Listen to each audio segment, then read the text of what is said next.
This channel does not promote any violent, harmful, or illegal activities. All content provided by this channel is meant for an educational purpose only. দিনের সবথেকে বড় খবর আজ অর্থাৎ পুজোর আগেই তিলোত্তম ধর্ষণ খুন মামলায় প্রথম চার্জশিট সিবিআই এর। সিবিআই তদন্তভার পাওয়ার 56 দিনের মাথায় চার্জশিট। মত্ত অবস্থায় ধর্ষণ খুন করেছে সঞ্জয় রায়। তথ্য প্রমাণ লোপাট হয়েছে উল্লেখ চার্জশিটে খবর সূত্রের। আরো বিস্তারিত জানবো সহকর্মী সিজারের কাছ থেকে। Caesar, fair and bright night and day cream ত্বক থাকবে ব্রাইট সারাদিন, পলিউশন ফ্রি, ঠিক যেন রাতের ফোঁটা সাদা ফুল। সারাদিন হ্যাপি ব্রাইট স্কিন। দেখো, তিলোত্তম খুন ধর্ষণ কাণ্ডে অর্থাৎ আরজি করে খুন ধর্ষণ কাণ্ডে আজকে চার্জশিট জমা দিতে চলেছে সেন্ট্রাল ব্যুরো অফ ইনভেস্টিগেশন। তারা তদন্তভার নেওয়ার পরে এই প্রথম চার্জশিট, এবং এই চার্জশিটে একজনেরই নাম থাকছে বলে আমরা এখন পর্যন্ত জানতে পারছি, সেটা সঞ্জয় রায়। যে সঞ্জয় রায় সিভিক ভলেন্টিয়ার, যাকে কলকাতা পুলিশ গ্রেপ্তার করেছিল প্রাথমিকভাবে এবং পরবর্তীতে সিবিআই তাদের হেফাজতে নিয়েছিল, সেই সঞ্জয় রায়কেই খুন এবং ধর্ষণে প্রধান অভিযুক্ত হিসেবে আজকে চার্জশিট দেওয়া হচ্ছে। এবং এই চার্জশিটে সেই বিষয়গুলোই উল্লেখ থাকছে যে সঞ্জয় রায় সেদিন ইনএব্রিভিয়েটেড অর্থাৎ মত্ত অবস্থায় ছিল, সেই খুন করেছে, সে ধর্ষণ করে খুন করেছে এমনটাই প্রাথমিকভাবে জানা যাচ্ছে। এবং সেই সঙ্গে সঙ্গে সেখানে চার্জশিটে আরো কয়েকটা অংশ উল্লেখ রয়েছে, সেখানে অভিযুক্ত হিসেবে নয়, যাদের এখন পর্যন্ত গ্রেপ্তার করা হয়েছে। এখানে দুটো প্রশ্ন উঠছে যে তাহলে সঞ্জয় রায় ছাড়া কি আর কেউ এই খুন এবং ধর্ষণ কাণ্ডে যুক্ত নয়?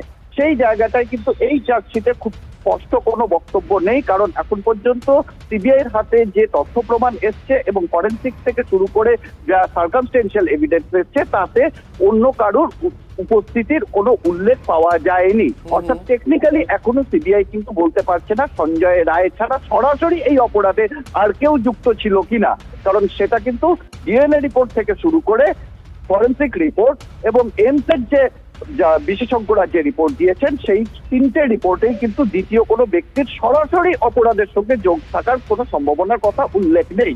তাহলে বাকি থাকে আর কেউ কি পরোক্ষভাবে যুক্ত আছে? এবং এই পরোক্ষভাবে যুক্ত থাকার ক্ষেত্রেই কিন্তু অভিজিৎ এবং সন্দীপ ঘোষের ভূমিকার প্রসঙ্গ এই চার্জশিটে থাকছে, যদিও তাদের এই চার্জশিটে অভিযুক্ত হিসেবে নাম থাকছে না, কারণ সন্দীপ এবং অভিজিতের বিরুদ্ধে অভিযোগ প্রমাণ করা পরবর্তী চার্জশিটে তারা দেবেন এমনটাই প্রাথমিকভাবে জানা যাচ্ছে। এবং সেখানে তাদেরকে গ্রেপ্তার করা হয়েছে এবং সেখানে প্রমাণ লোপাটের একটা সম্ভাবনা রয়েছে, সেই ইঙ্গিত এই চার্জশিটে থাকছে। এবং সেই কারণে এই সামগ্রিক অপরাধে, সরাসরি অপরাধে যুক্ত না থাকলেও এই সামগ্রিক অপরাধে আর কারা কারা যুক্ত আছে তার জন্য পরবর্তী তদন্ত চলছে এবং পরবর্তীতে চার্জশিট দেওয়া হবে এমনটাই কিন্তু প্রাথমিক চার্জশিটে উল্লেখ থাকছে বলে আমরা জানতে পারছি। বেশ সিজার, নজর রাখো, তোমার কাছে আবারও পরে আসবো। তবে এই মুহূর্তে সরাসরি চলে যাব আমার আরেক সহকর্মী সুশোভনের কাছে। সুশোভন, একদম ধর্মতলায় যেখানে জুনিয়র চিকিৎসকরা যারা অনশনে বসেছেন, আমারও অনশনে বসেছেন, সেখান থেকে রয়েছেন। আমি সরাসরি সুশোভনের কাছে প্রশ্ন করব। সুশোভন, যে দাবিতে এই আন্দোলন শুরু হয়েছিল নিশ্চয়ই তোমারও মনে আছে, তিলোত্তমার খুনের প্রকৃত অপরাধীর কঠোর সাজা চাই, অপরাধীদের চিহ্নিত করা চাই। কিন্তু আজ সিবিআই এর যে প্রাথমিক চার্জশিটে যেমনটা জানা যাচ্ছে, সঞ্জয় রায় মত্ত অবস্থায় খুন ধর্ষণ করেছে বলে এখনো পর্যন্ত কেন্দ্রীয় এজেন্সি যাদের ওপর ভরসা রেখেছে, পরিবার, জুনিয়র ডাক্তাররা, সকলে তারা মনে করছে। জুনিয়র চিকিৎসকরা যারা এই মুহূর্তে অনশন মঞ্চে বসে রয়েছেন, তারা কি বলছেন এরপরে? একেবারে তোমার প্রশ্ন নিয়ে যারা জুনিয়র চিকিৎসক রয়েছেন তাদের সঙ্গে কথা বলার চেষ্টা করি। কি বলবেন এখনো পর্যন্ত যে চার্জশিটের জমা পড়ছে সেটা শুনে? হ্যাঁ, চার্জশিটে তো দেখলাম সঞ্জয় রায়কে দোষী সাব্যস্ত করা হয়েছে এবং ওখানে কিন্তু প্রত্যক্ষভাবে মানে এখনও পর্যন্ত একজন দোষীকেই সাসপেক্ট করা হয়েছে, কিন্তু পরোক্ষভাবে আর কেউ ইনভলভ ছিল কিনা সেটা এখনও জানা যায়নি। হয়তো পরবর্তী চার্জশিটে হয়তো জানা যাবে। কিন্তু আমার একটাই প্রশ্ন, যে শুধুমাত্র সঞ্জয় রায় যদি হয় তাহলে কি এত বড় প্রমাণ লোপাটে ঘটনাটা কি ঘটতো? আমার এইটা প্রশ্ন। আপনি কি বলেন? হ্যাঁ, সেটাই, এটা সুশোভন, আমি তোমার কাছে আসছি। জুনিয়র চিকিৎসকদের বক্তব্য তো শুনলাম, তাদের কথা আবারও শুনবো। তবে এই মুহূর্তে আমার সঙ্গে সিনিয়র ডক্টর সুবর্ণ গোস্বামীও রয়েছেন, তার সঙ্গে কথা বলবো। সুবর্ণবাবু, আপনারা দীর্ঘ মাস দুয়েক প্রায় হয়ে গেল আপনারা কার্যত এই সরকারি তদন্ত পুলিশের ওপরে অনাস্থা দেখিয়ে এসছেন বারবার, কিন্তু এখন সিবিআই এর যে প্রাথমিক চার্জশিট, তাও 200 পাতারও বেশি চার্জশিট, সেই চার্জশিট কিন্তু বলছে যে মত্ত অবস্থায় ধর্ষণ এবং খুন করেছে সঞ্জয় রায়। দেখুন, এ নিয়ে এখনই মন্তব্য করবার মতো সময় আসেনি, কারণ চার্জশিট এখনো পেশ হয়নি সরকারিভাবে, এখনো আমরা জানি না তাতে কি আছে। তবে যেটা হচ্ছে যে আমাদের যা প্রথম থেকে অভিযোগ ছিল যে এই যে দুর্নীতি চক্র যেটা চলছে তার শিকার এই মেয়েটি, এবং মেয়েটির যাবতীয় যা যা দেখেছি আমরা, যে চিত্র সামনে এসেছে তার ময়নাতদন্তের রিপোর্ট থেকে বাকি সমস্ত কিছু যা সামনে এসেছে তা দেখে এটা পরিষ্কার যেটা হচ্ছে যে এর পিছনে প্রত্যক্ষ এবং অপ্রত্যক্ষভাবে একাধিক জন জড়িত, এই দুর্নীতি চক্রের যারা মানুষ তারা জড়িত। সিবিআই এর যদি হচ্ছে যে তদন্ত রিপোর্ট সেটাকেই স্যাক্রোসাঙ্ক, জানি না আমরা কি আসবে, সেটাকেই স্যাক্রোসাঙ্ক বলে ধরে রাখার কারণ থাকবে না। যদি হতে পারে যে সাপ্লিমেন্টারি চার্জশিটও আসবে, যদি সিবিআই এর চার্জশিট সূত্র সব মারফত যা খবর আসছে তাই যদি হয়, পরবর্তী সাপ্লিমেন্টারি চার্জশিট হিসাবে অবধি আমাদের অপেক্ষা করতে হবে। প্রকৃত সত্যটা সামনে উঠে আসুক, সিবিআই সেটাই নিয়ে আসবে, এটাই হচ্ছে যে আমাদের আশা।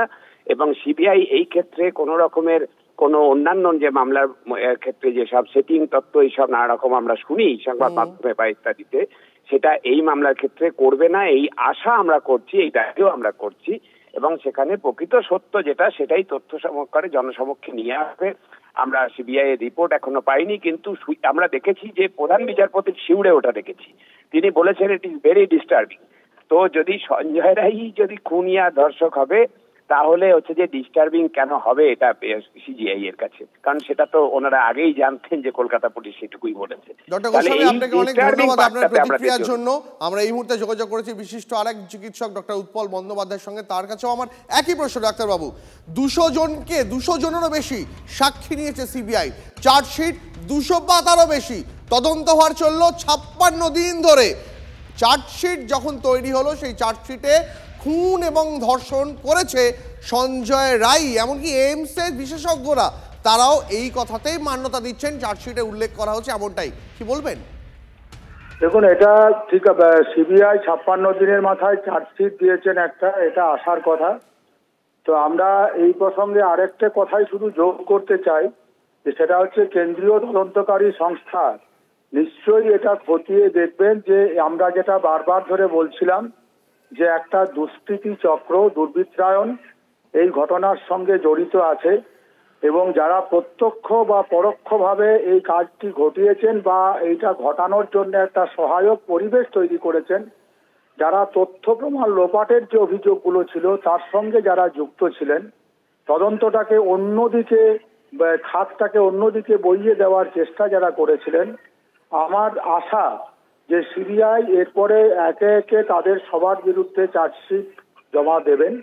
এবং এটাও ঠিক যে মহামান্য সুপ্রিম কোর্ট তারা যে মনিটরিং করছেন এই তদন্তের বিষয়ে, এবং সেখানে তাদের যে অন্তর্বর্তীকালীন রিপোর্ট, সেই রিপোর্টে মাননীয় প্রধান বিচারপতি যেরকম শিউরে উঠেছিলেন, সেই শিউরে ওঠার বিষয়টাও নিশ্চয়ই তারা তদন্তের মাধ্যমে চার্জশিটের মধ্যে আনবেন, যে বিষয়টা কি ছিল। এইটা আমরা আশা করছি।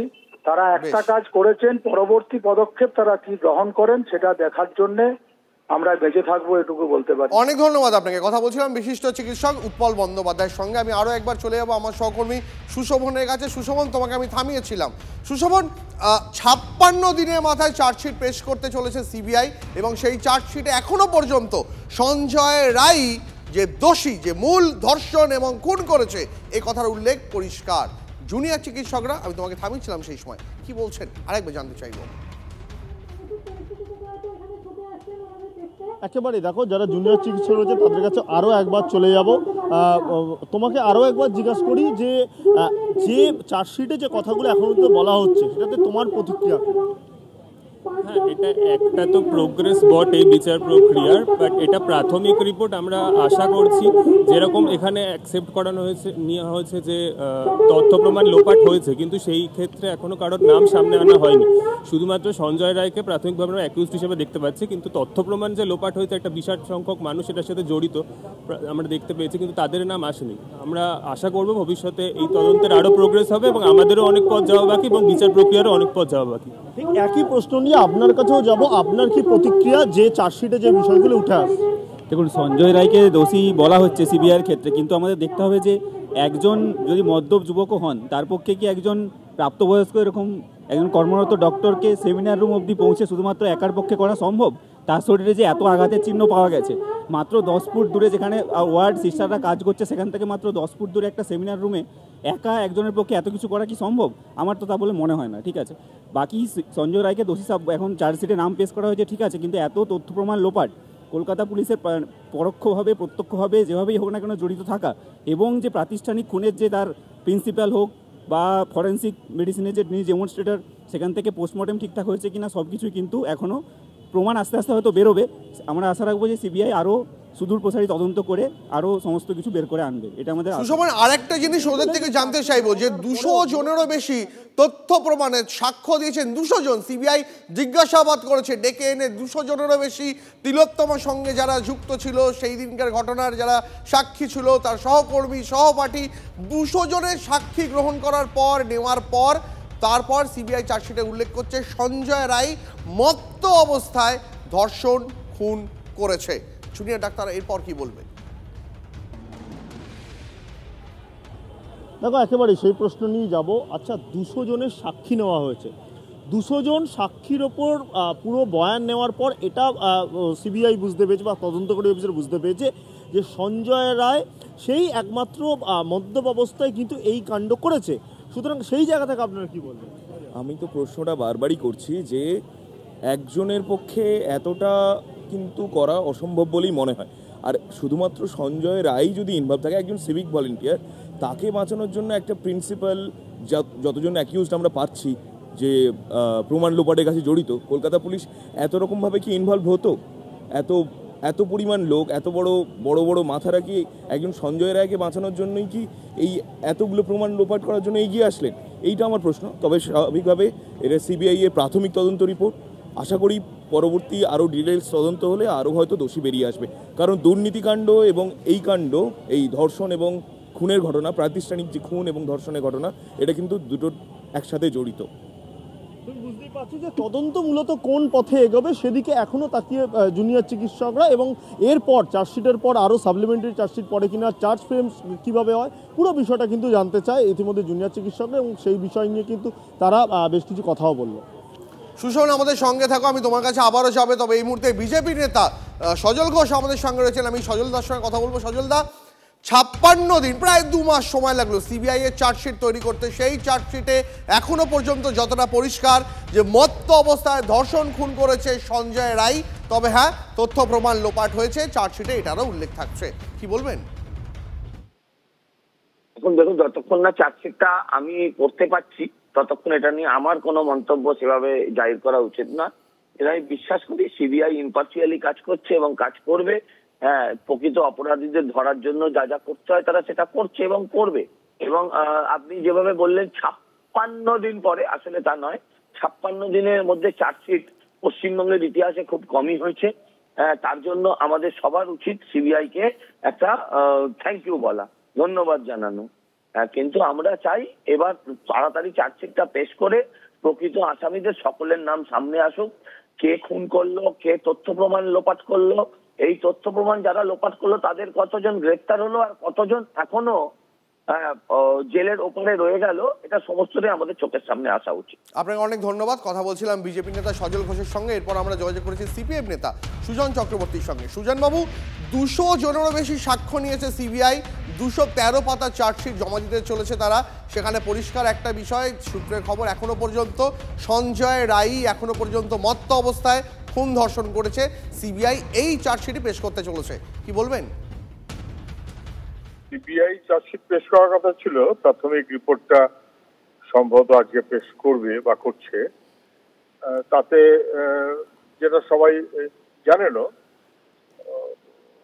ওই যে সিভিক পুলিশ যে ছেলেটি সঞ্জয় নাকি নাম, তাকে ধর্ষক হিসেবে চিহ্নিত করেছে, অনেক সাক্ষ্য প্রমাণ নিয়েছে, দুর্নীতির ভয়াবহতা বুঝেছে এবং সে অনুযায়ী কাগজপত্র অনেক জোগাড় করেছে, পেয়েছে।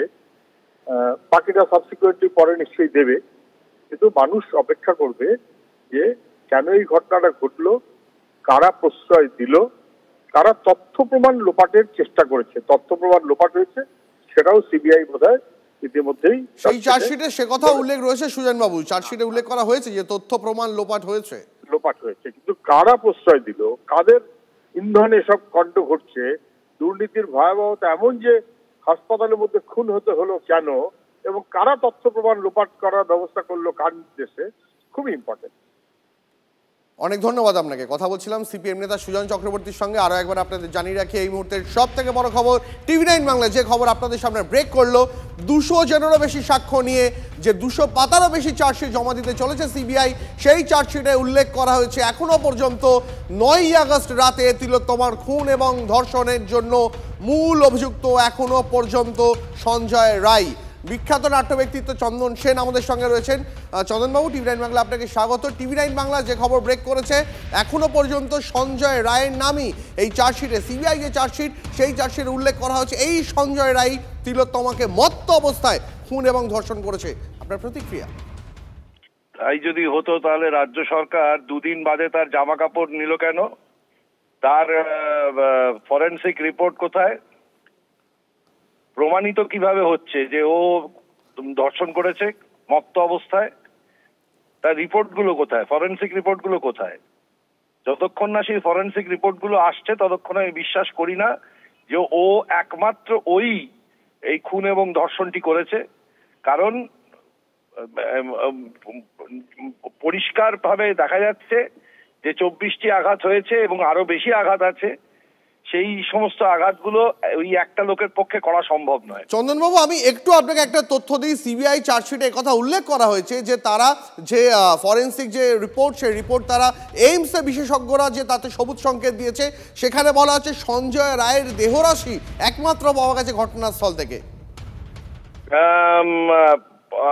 যদি প্রমাণিত হয়, এখনো আমার মনে হয় এগুলো সবটাই চার্জশিটে দেওয়ার আগে থেকে আমি অন্তত এখনো পর্যন্ত বিশ্বাস করছি না। তবে সিবিআই চার্জশিটে এটারও উল্লেখ রয়েছে যে তথ্য প্রমাণ লোপাট হয়েছে। হ্যাঁ, তথ্য প্রমাণ লোপাট কারা করলো, কেন করলো? শুধু সঞ্জয় রায়কে বাঁচানোর জন্য? অসম্ভব, হতেই পারে না। কারা করলো তথ্য প্রমাণ? আপনি এই পশ্চিমবঙ্গের বুকে এতগুলো খুন ধর্ষণের ঘটনা কোনোদিন দেখা গেছে যে একটা খুন জানা গেছে তার 3-4 ঘন্টার মধ্যে 5 জন আইপিএস অফিসার সেখানে ঢুকে পড়ছে? এ কোনোদিন দেখা যায়নি। সুতরাং এ কেবলমাত্রই সঞ্জয় রায়ই নয়, আরো অনেক লোক আছে তথ্য প্রমাণ লোপাট করা হয়েছে যাদের জন্য, আর যাদেরকে আড়াল করার জন্য। তারা যতক্ষণ না ধরা পড়ছে ততক্ষণ পর্যন্ত এর কোনো মানে নেই। আপনাকে অনেক ধন্যবাদ। কথা বলছিলাম নাট্য ব্যক্তিত্ব চন্দন সেনের।